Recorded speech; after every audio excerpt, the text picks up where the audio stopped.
story time about how my sister went missing on our family vacation. So, little background information, my sister, my family, and I decided to stay at a beautiful luxury resort in the Caribbean. Now, my sister was quite a few years older than I was, but I was super excited because my sister and I were finally going to be able to spend time together after her being away at college for what felt like so long. Which, her and I did spend a lot of time together, but my sister was living her best life. She was young, smart, outgoing, beautiful, and everything else under the sun. Allison, aka my sister, was the girl who in a room full of 100 other people, she was the one who caught your eye. And of course, all of the guys were drooling over her. There were the boys that were her age, and then there were the older men, and then there were even some of the married men. Gross, I know. And even some of the women. But she had 2 little vacation situationships going on. And like I said, she was living her best life until she wasn't. The one night my sister Allison ended up not coming back to the room. And that was the plot of Saint X, a new show on Hulu with new episodes every Wednesday, streaming now.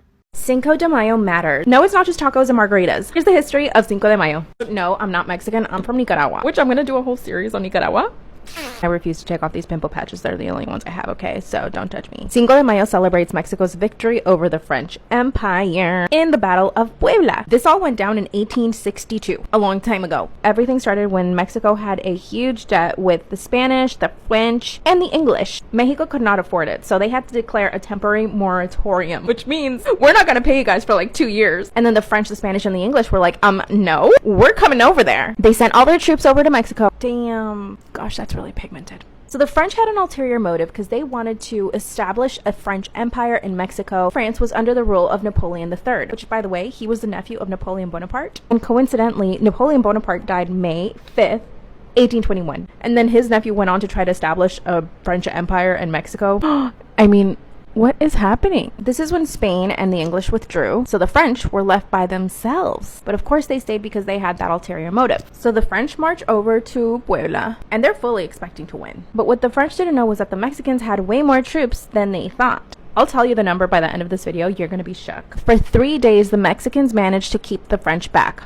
This meant that they were able to kill the French as they came towards them in the battle. The Mexicans ended up killing about 500 French soldiers, whereas only less than 100 Mexican soldiers died that day. This was such an important battle that they won because the French had not been defeated for over 50 years. That day, the French had 8,000 soldiers. Let's guess how many the Mexicans had. A little less than 4,000 men. So winning the battle was a huge deal. Then President Juarez declared May 5th the official anniversary of the Battle of Puebla, which we now know as Cinco de Mayo. Fast forward to the 1980s, something really interesting started happening. Beer companies started capitalizing on Cinco de Mayo. They started marketing their beer based around the holiday. And with that, it blew up. Americans started celebrating Cinco de Mayo everywhere, what we now know as Cinco de Mayo. It's a completely different and commercialized version of what Cinco de Mayo is. I'm sure if you went to any bar celebrating Cinco de Mayo, I think most people in there are not going to know why Cinco de Mayo is celebrated or that there was even a battle that happened in 1862. George W. Bush was the first president to celebrate Cinco de Mayo at the White House. Cinco de Mayo is a day for special pride and remembrance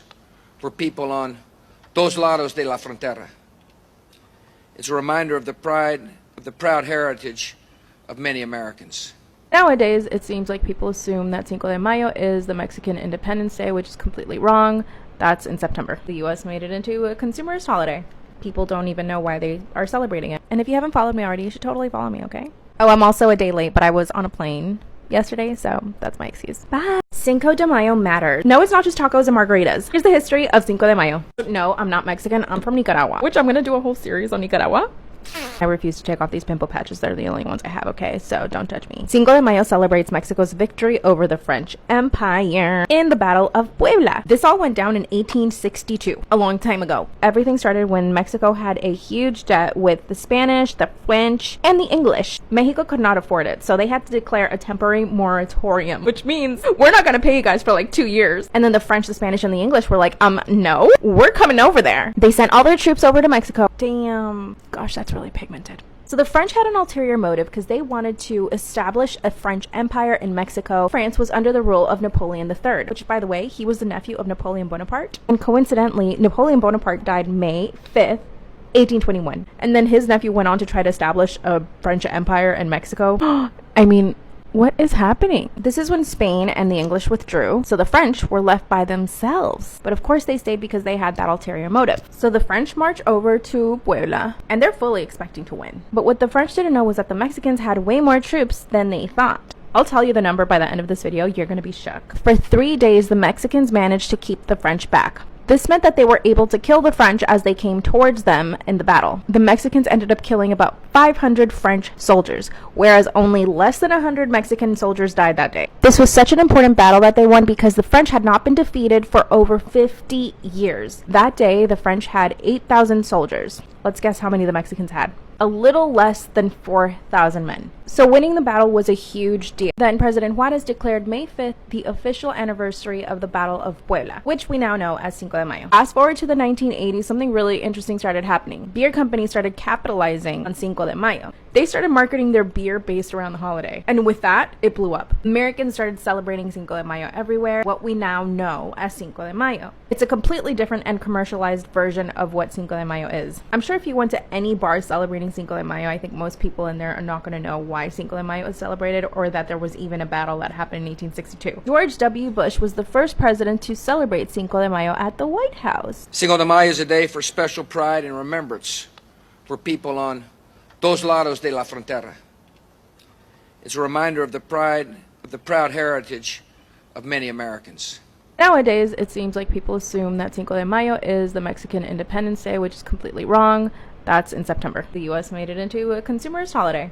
People don't even know why they are celebrating it. And if you haven't followed me already, you should totally follow me, okay? Oh, I'm also a day late, but I was on a plane yesterday, so that's my excuse. Bye! Storytime about why I will never let my sister pet sit for me ever again. So a little background information, I was 18 and it was the summer before my freshman year in college. And it was towards the end of the summer, so I decided that I wanted to take a vacation with a few of my girlfriends before we all went off to the different colleges that we were going to. And I have a lot of pets. I have 4 hamsters, 2 snakes, a tarantula, 2 birds, and 1 fish. So I asked her if she could watch all of them. She said yeah, so I wrote her out a schedule of when they need to be fed. And I wasn't even going to be gone a week, so it would be pretty easy because I already cleaned all their tanks and everything like that. And I wasn't worried at all because I trusted my sister. She had 2 dogs and a cat, so I thought she was going to be fine. I called her the first 2 days. Everything seemed to be going well. And I called her on the 4th day, and she didn't answer the phone. So I called my mom, asked her if she could get a hold of her. And my mom said that she spent the 2 days at her boyfriend's house, like for part 2. Part 2 about why I will never let my sister pet sit for me ever again. So like I said, I called my mom asking if she could get a hold of her, and she said that she spent the last 2 days at her boyfriend's house. And the worst part was, my sister was the only one with a key to my apartment. So my sister calls me the next day and she's like, hey, sorry, like I was at my boyfriend's house. And I was like, who fed the animals? And she was like, well, I just put enough in their cages so that way they would be fine for like 3 days. And she was like, don't worry, I'll sleep over there tonight to make sure they're okay. So I'm like having a fucking panic attack right now. Anyways, so fast forward, I get home early in the morning and my sister's sleeping on the couch, but my sister brought over her animals too. So I wake my sister up and I'm like, hey, like, how are all the animals? She's like, oh, they're fine. And then we walk into the kitchen and the fucking bird cage is open and my birds are missing and her cats are nowhere to be found. So now I'm freaking the fuck out. So then I go to check on the rest of my animals, like for part 3. Part 3 about why I will never let my sister pet sit for me ever again. So like I said, we walk into the kitchen and the bird cage is open and my birds are nowhere to be found and neither is her cat. So at that point, I run to check on all of my other animals. Thankfully, the snakes were fine, so I go to check on my tarantula and he's missing. So now I grabbed my sister's dogs, locked them in my room, and I went to go check on my hamsters. Yeah, she forgot to feed them the whole week because one of them ate the other one. So at this point, I'm having like a mental fucking breakdown and I'm moving all the furniture in the living room and everything like that. And we lift up the couch and we see her cat bolt out from under the couch. After that, I look under the couch and my bird is literally torn into pieces under the fucking couch. A few days later, she texted me and she was like, hey, like, I feel so bad. Like, let me buy you a new bird and a new tarantula. And to this day, 2 years later, I still don't know what happened to them. Every time about how I've never farted in front of my boyfriend and can't even poop if he's in my house, which led me to pooping in my car by mistake. Disclaimer is not my story time with me on Instagram. My boyfriend and I have been together for 3 months. We are so in love and we met through a dating app. He even moved into my apartment. I know some might say it's quick, but it's just meant to be. We are so in love. We get along super well. We're so attracted to each other. Our sexy time is like amazing, like the best I have ever had. And I was the one that asked him to move in with me and he said yes right away. I actually thought he was going to say no, but he was so down for it that I was so happy. Before he moved in, he actually would come over to my house all the time. And he started farting in front of me. It was cute, funny, whatever. But I can't bring myself to doing it in front of him. I can't even poo when he's in my apartment, much less could I poo when I was at his. So I found myself having to hold it in all day long. Anytime we would go to a restaurant, I would try to go, but sometimes I just couldn't go because I knew that he was there. It's all become very complicated. Now that he moved into my place, we love watching movies. So we were sitting on the couch watching a movie, and suddenly I felt the urge to go to the bathroom. There was no way I was going to go poop while he was there. Out of nowhere, I jump up and tell him that I have to go out. I get in my car, part 2 is up. Story time about how I can't fart in front of my boyfriend or even poop when he's in the same place as me, which caused me to poo in my car by mistake. Disclaimer, this is not my story time, it's sending me on Instagram. Out of nowhere, I jump off the couch and tell him I have to go to the supermarket. He offers to go for me and I said no, but in hindsight, I should have said yeah, sure you go, so that I could stay alone in the apartment by myself and go poo. I grab my keys and jump in the car, and then suddenly, I start pooping. I couldn't control myself. I couldn't believe it was happening right then and there. I stopped the car and pulled over and just pooped in my car. Luckily, I was wearing baggy pants, so you couldn't really notice it. Suddenly, I remembered I had an extra change of clothes in my car. I looked behind me and there it was, a pair of jeans. I take off my sweatpants and try to wipe myself as best as I could. And I actually went to a CVS, went into the bathroom, cleaned myself. I even bought baby wipes. Oh my god. I changed into the jeans and I got back in the car and went home. When I get home, my boyfriend says, "Did you just change?" Then I told him I ripped my pants somehow in the grocery store. And then he said, "You didn't bring anything back from the grocery store." And I didn't know what to say. Part 3 is up. Time about how I can't fart in front of my boyfriend and this caused me to poop in my car by mistake. Disclaimer is not my story time, I was on me on Instagram. I told him that I had ripped my pants, so I changed into other pants. And then he asked, "But you didn't bring anything back from the supermarket?" And I said, "Oh yeah, you're right." Then I told him that I went to CVS instead because I needed baby wipes, which I actually did buy them, so I showed them to him. But let's remember I had just pooped on myself, so I really wanted to take a shower. So I tell him, "Hey babe, I'm actually gonna take a shower because I just got my period." Then he says, "But you just had your period last week." I just kept digging a bigger and bigger grave. Then he sits me down and says, "What's going on?" I just couldn't lie anymore. And I told him the truth, that I had pooped in the car because I didn't want to poop in the apartment because he was there. That's when he started laughing maniacally and told me that I was being so stupid. To this day, I still can't fart in front of my boyfriend. And I still can't go to the bathroom. I'm not sure how to fix this or how to even go about actually doing it for the first time. So maybe you guys have some ideas. Also never going back to that CVS because I'm pretty sure I didn't put the pants in the trash and they were just lying on the floor and they saw me go in. What should I do? Story time, I was the toxic best friend. So a little background information, I was 16 and a sophomore in high school. And at the beginning of the year, I met this girl who we're gonna call Riley. Riley and I hit it off straight away. Like a week after knowing each other, she knew everything about me and I knew everything about her. Well, then she tells me about this guy that she's talking to, who we're gonna call Jay. She said that they would hook up sometimes and he would text her sometimes. But she said that I couldn't tell anybody because he said that it had to be a secret. So I tried telling her that he sounded like a fuckboy, but she decided she was going to do whatever she wanted. And I was like, okay. So fast forward to the end of the year, he adds me on Snapchat. Okay, don't get me wrong. He was really hot, but I had my own thing going on. So I really didn't pay that much attention to him. And I thought he maybe added me on Snapchat to be like, oh my God, I really like your best friend. And then I also was caught between a rock and a hard place. Do I tell my best friend that the guy that she likes just added me on Snapchat? Or do I lie to her? Well, I was going to tell her until I got a Snapchat from him, like for part 2. Part 2 about how I was the toxic best friend. So like I said, I didn't know whether I should tell her that he added me on Snapchat or if I should. And I was going to until I got a Snapchat from him saying, "Hey, you're really pretty. I think we should talk sometime." So I ended up telling her about it because I felt really bad. And she was like, "This is why I can't trust girls. Like, you need to unadd him right now. Like, fucking block him." And I'm like, I didn't even do anything. Like, what the fuck? So whatever. I end up blocking him. It's fine. Until he texts me one day. And he's like, "Hey, it's Jay. I think you blocked me on Snapchat, LOL." And him and I had talked a little bit in school and I kind of started to like him. Well, fast forward, him and I ended up hooking up a few times. We were talking a lot. And he hadn't been texting Riley as much. Well, the one night while I was sleeping over at her house, my phone was going off a lot. And I didn't think to delete any of the messages, like for part 3. Part 3 about how I was the toxic best friend. So like I said, I was sleeping over her house the one night. My phone was blowing up and she knows my password and everything. And I stupidly did not delete the text messages between Jay and I. And I kid you not, I wake up to a slap across the face. It felt like she slapped me with her fist. And it looked like it too because I had a black eye.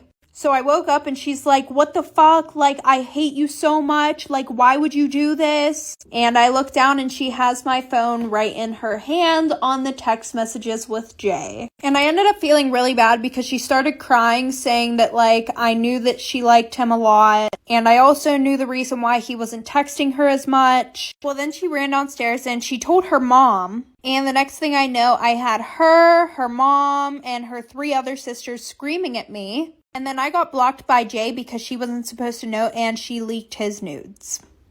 Story time about how I was voted the ugliest girl in high school. Disclaimer, is not my story time, I sent me on Instagram. Growing up, I was really awkward. My parents always used to call me the ugly duckling, but my dad told me not to worry, that when I would grow up, I would become beautiful. Honestly, this really stuck to my head, and I am very beautiful now. I used to have braces, acne. My hair has always been curly, but I didn't know how to treat it back then. My mom had really straight hair, so she had no idea how to do my hair either. And this was the toughest thing for me. I would show up to school with knots in my hair because I didn't even know how to brush it. Eventually, my mom did start taking better care of my hair, which really helped. I also didn't know how to dress for my body. I wore big hoodies, big t-shirts, while the other girls in my high school dressed for their body type. I honestly just had no clue. I did get bullied, but mostly by boys. I think the girls probably just felt bad for me, so I never really had problems with other girls. A group of boys would always bother me. One of them even asked me out, pretending that he wanted to go out with me. Of course I said yes because I actually believed him. He asked me to go to the movies, and when I showed up, he wasn't there. I decided to go watch the movie anyway, but the next day in school, I couldn't hear the end of it. To my face, this guy called me stupid. A few days later, they made a list of the ugliest girls. Part 2 is story time about how I was voted the ugliest girl in high school. Disclaimer, is not my story time, I sent me on Instagram. That's when the boys came out with the list of the ugliest girls in high school. What they did was pass around some flyers with all the names on it, and then they had people write the number 1 ugliest girl on the list. As soon as I saw my name on the list, I wanted to die. I pretended I was sick and went home. There was this one girl who actually stood up for me and the rest of the girls, and she was actually one of the prettiest girls in the entire school. She told everyone to knock it off, but nobody listened to her. Instead, the boys added her to the list as well, but there was no way that she was going to get voted number 1. I would show up every day to school that week wishing that I was dead. Finally, on Friday, they came out with the winner. And of course, everyone picked me. I was completely mortified, but I actually started laughing when I saw the list. It was like the stress from the entire week had finally accumulated, and my reaction was to just laugh.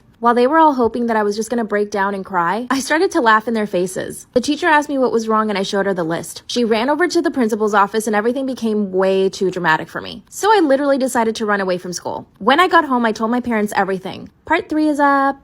Is it normal that my father still hits me even as an adult? Disclaimer, this is not my story time, was sent me on Instagram. When I was a kid and I got in trouble, my dad would hit me. I always knew to expect it, so it wasn't a really big deal. But of course, I would do my best to stay out of trouble. Sometimes he would use a belt and sometimes he would slap me across the face. The slapping was the worst part. From the ages of 10 to 12, I didn't really get hit because I never got in trouble. When I turned 14, things started getting rough. I wanted to date boys and my dad was not having it. So his form of punishment sometimes was even taking food away from me. This happened on 2 occasions when I was 14 and I almost ran away because of it. I know most of you are thinking that my mom should have stepped in, but my mom was pretty afraid of my dad too. Sometimes I feel like my parents have brainwashed me into thinking that what my dad is doing is fine. The sad part is that I'm now 20 and my dad still hits me from time to time. I do have to say my father has always been there for me. He's provided me with a great life and a good education. And it's not like he would just hit me out of nowhere. It was only when I got in trouble and for specific reasons. But I do think he needs to stop it because I'm 20 now. Here's where things get really messy. I just got engaged and my fiance hates my father. Follow for part 2. Is it normal that my father still hits me as an adult? Now that I'm 20 and engaged, I told my fiance about what my father did. Like I said, my father wouldn't just hit me out of nowhere. He would only do it when he was punishing me and for specific reasons. But my fiance loathes my father. He thinks it's abuse and that it wasn't a normal thing for me to have to endure as a child, especially as an adult. And I've only come to realize that what my dad is doing is probably wrong because of my fiance. Before that, I never had anybody in my life tell me that what my dad was doing was wrong. But here's what happened. My fiance and I were cooking in my parents' kitchen. My dad must have been in a really bad mood because he comes into the kitchen and says, "If you don't clean up this mess, I'm gonna show your fiance how I slap the shit out of you." My father had never shown that side of him in front of my fiance. But as soon as those words came out of my father's mouth, my fiance turned to him and said, "You will never put your hands on her again." And my dad said, "That's my daughter and I can do whatever I want." My fiance asked me to leave with him and I did. My mom called us and begged us to come back, but my fiance said no. Part 3 is Storytime about how my boyfriend cheated on me with his best friend's sister. So a little background information, I was 15 and in 9th grade, and we're gonna call my boyfriend Alex.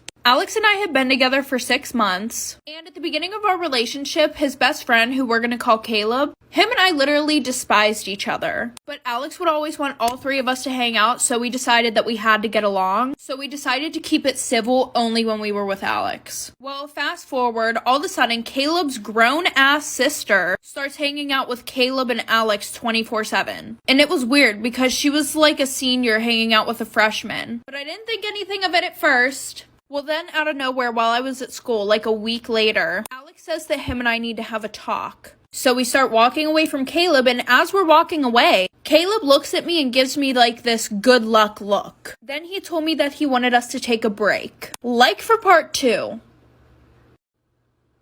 Part 2 about how my boyfriend cheated on me with his best friend's sister. So like I said, he tells me that we need to talk, and then he goes, "I think we should take a break." Like, what do you mean take a break? Well, funny thing, throughout this whole break, he was still being touchy with me, still acting like we were in a whole ass relationship. And the whole time I was acting like I was fine, so that way I didn't want him to feel bad for me and felt like he had to get back together with me. And he was acting like nothing happened. Like I said, it was getting to the point where all my friends had started asking if him and I were back together. And I had to be like, no, we're not back together yet. Well, then Friday rolls around, aka 2 weeks later, and he tells me that he misses me. Shocker. So then he said he wanted to get back together. I said yes, obviously, because I still really liked him and I was a dumbass not to see the red flags. Well, now that it was second time around of us being together, I started to notice the first flags that I didn't notice in the beginning of our relationship. Like the one time he went to the mall with his friends and he gave these girls his Snapchat. He wasn't going to tell me about it, but then his friends told me, like for part 3.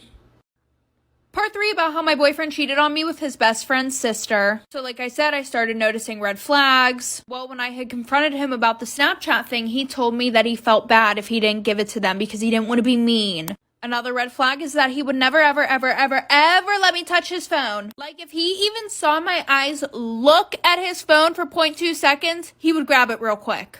Anyways, back to him getting with Caleb's sister. When we had got back together after our break, this one girl came up to me and she was like, "Hey, I have to tell you something." I didn't think it was going to be anything about my relationship with Alex, but here we go. She goes, "He broke up with you to hook up with some other girl." So obviously I'm fuming. I go up to him and I'm like, "Did you break up with me to go and hook up with another girl?" He goes, "That's in the past. Why are you mad about it? Like we were broken up." Clearly he thought it was okay just to break up whenever you want to go do shit with someone else. Apparently she said that they could do stuff if we broke up, but I ended up finding out that she does this to all of her little brother's friends.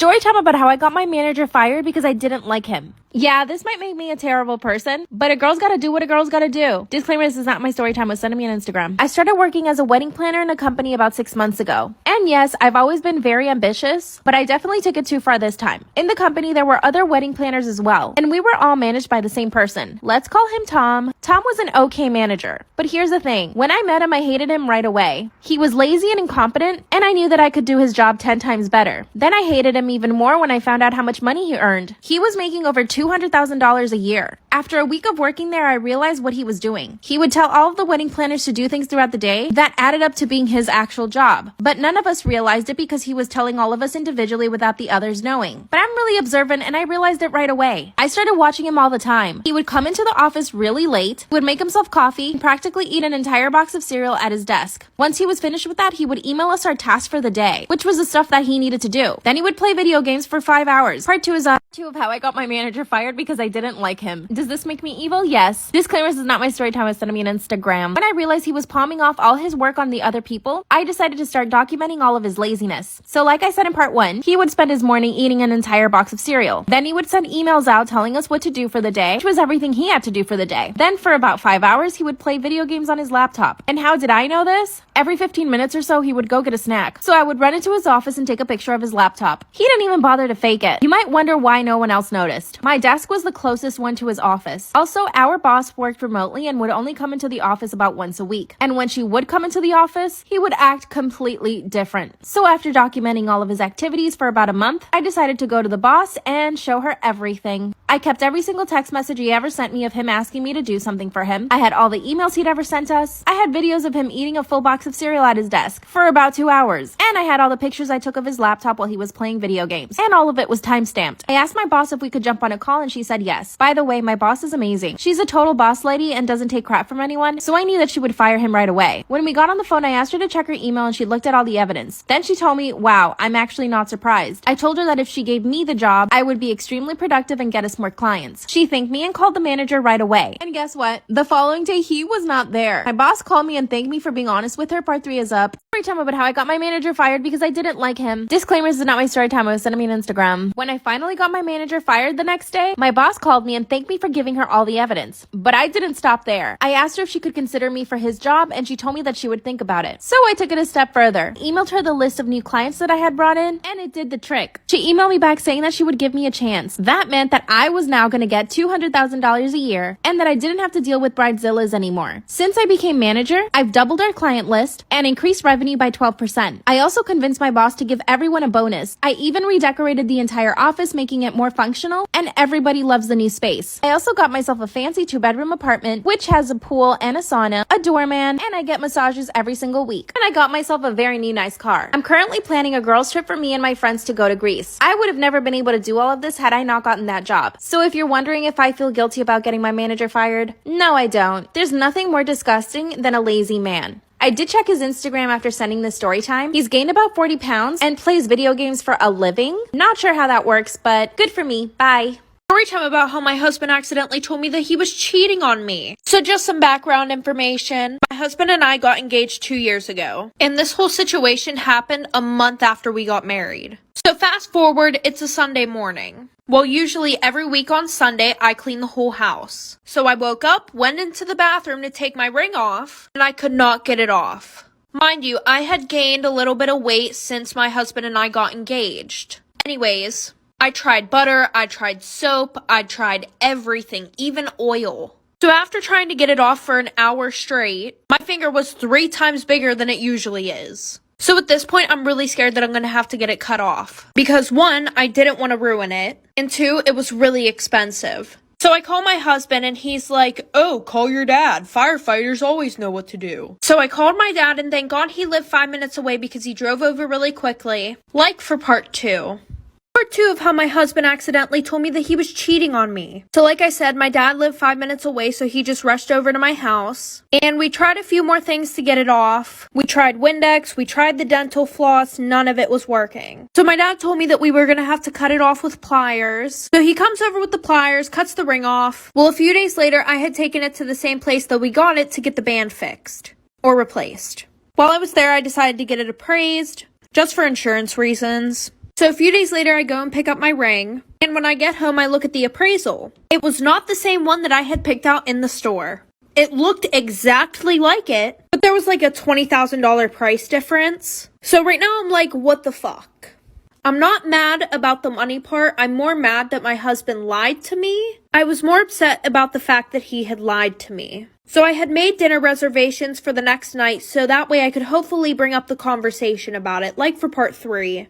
Part 3 of how my husband accidentally told me that he was cheating on me. So like I said, I had made reservations for him and I to go out to dinner so that way I could hopefully spark up the conversation about it. So when we finally sat down, I had started up the conversation. I had told him that when I took my ring in to get it fixed, I also got it appraised. And his face immediately changed after that, but he wasn't saying anything. He was like, oh, okay, how did that go? So at this point, I was tired of beating around the bush, and I was like, why wouldn't you just tell me if we were having money troubles? And he was like, what do you mean? We're not having any money troubles. I'm fine. One thing about my husband is that he is very wealthy. And he takes pride in the fact that he is very wealthy. So obviously, me right there kind of questioning his wealth, he fucked up and told me the truth.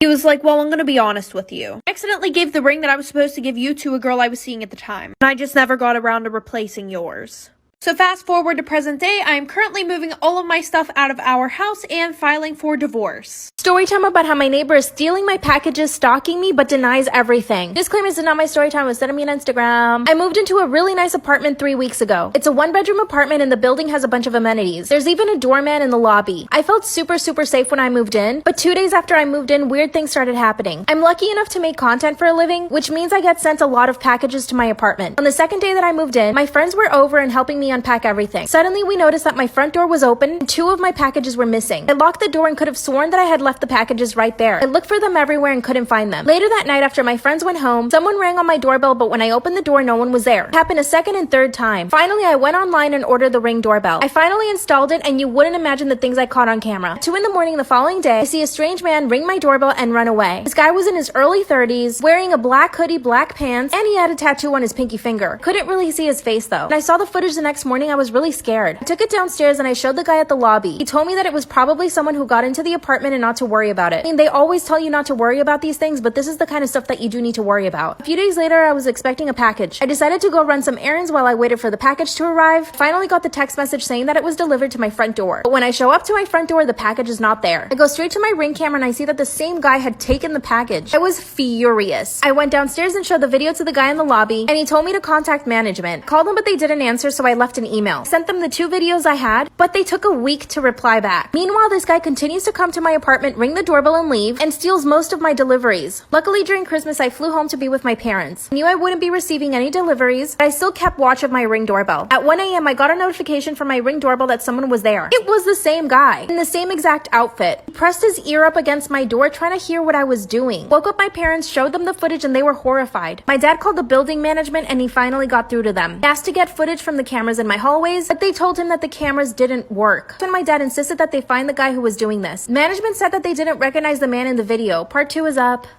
2 of how my neighbor is stalking me and stealing all my packages but denies it. Disclaimer, this is not my story time. It was sent to me on Instagram. After I caught this guy on my Ring doorbell several times, I sent it to my building management, but they said they didn't recognize him. They told me that he probably didn't live in the building. My parents insisted that they change all the locks on the doors. They said it would be a huge inconvenience for them because it meant a lot of money, that they would have to issue new keys to every tenant in the apartment. That's when my dad told them that he would involve his lawyer, aka my uncle. The building management basically ghosted me and my parents, and eventually I had to go back to my apartment after the holidays. Told my parents I would be fine and that the guy would probably never come back. Boy, was I wrong. 2 days after I arrived back to my apartment, everything looked totally normal. My apartment building had a really nice gym, and that's where I would go work out. While I was on the treadmill, I see someone outside of the gym door, and when I saw who was standing there, I recognized him as the person in the videos. He was wearing a black hoodie and black pants. He wasn't looking straight into the gym, but he was hovering by the door. I literally jumped off the treadmill like a cat. Went straight to the door, but when he saw me, he started running away. I was ready to attack this guy. When I finally opened the door, he was gone. But this really made me angry. It meant that I was being watched at the gym and at my own apartment. It didn't feel safe. I was paying $2,500 a month for my 1 bedroom, but it didn't feel like a home. I decided not to tell my parents because I knew this would totally freak them out. Went back upstairs to my apartment and got ready for bed. At 11 p.m., I got another notification from my Ring doorbell. This time I could see him pressing his ear up against my door again, but this time I could see part of his face. He had a nose ring and a neck tattoo. I took a screenshot and sent it to my building management. That's when they told me that it could possibly be the person that lived in the 2nd floor, that they couldn't be sure and they couldn't really just show up to someone's apartment and accuse them of something like this. Because I'm so stubborn, I told them that I would handle it myself. The next morning, I got dressed and went straight to the 2nd floor. I knocked on every single door on the 2nd floor, and they were pretty much all women. Finally, this guy opens the door and he has a nose ring. I asked him if he'd been by my apartment, but he denied it. He basically acted like he had never seen my face before. He acted so well that I started doubting it was him, even though I could see he had a nose ring. He had a purple hoodie on, which covered his neck, so I couldn't tell if he had a tattoo. I apologized and went back upstairs. I decided to go to the gym once again, but as I'm working out again, I see the guy in the black hoodie outside the door. Part 3 is up.